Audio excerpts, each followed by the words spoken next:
रामटेकडी सय्यदनगर येथील फुटपाथवर बसून भाजीपाला विक्री करणाऱ्यांवर कारवाई करण्यासाठी गेलेल्या महापालिकेच्या अतिक्रमण विभागाच्या पथकावर विक्रेत्यांनी हल्ला केला। या अधिकारी कर्मचाऱ्यांना दगडाने आणि लोखंडी वजनाच्या मापाने मारहाण केली। त्यात निखिल इंगळे हे कर्मचारी गंभीर जखमी झाले। महापालिकेच्या वाहनांचेही नुकसान करण्यात आले। याबाबत महापालिकेच्या अतिक्रमण विभागाचे सहाय्यक अतिक्रमण निरीक्षक किरण शिंदे यांनी वानवडी पोलीस ठाण्यात फिर्याद दिली आहे। त्यावरून पोलिसांनी सोहेल शेख, शाहिद मौलाली शेख आणि इतरांवर गुन्हा दाखल केला आहे। ही घटना सय्यदनगर येथील डीपी रोड नवीन म्हाडा येथील रस्ता येथे सोमवारी सायंकाळी 7 वाजता घडली।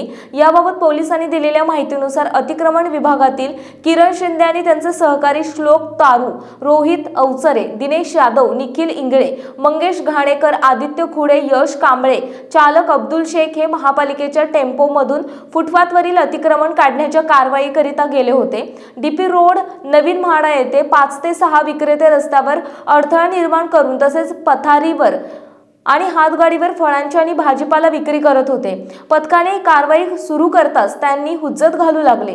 किरण शिंदे यांनी त्यांना समजावून सांगण्याचा प्रयत्न केला, परंतु त्यांनी काही न ऐकून घेतला। दगडाने आणि लोखंडी वजनाच्या मापाने हल्ला केला। त्यामध्ये निखिल इंगळे यांच्या डोक्यावर कपाळावर जखम झाली। तसेच त्यांनी महापालिकेच्या वाहनांचे नुकसानही केलं। या विरोधामुळे हे पथक माघारी परतले। वानवडी पोलीस अधिक तपास करीत आहे।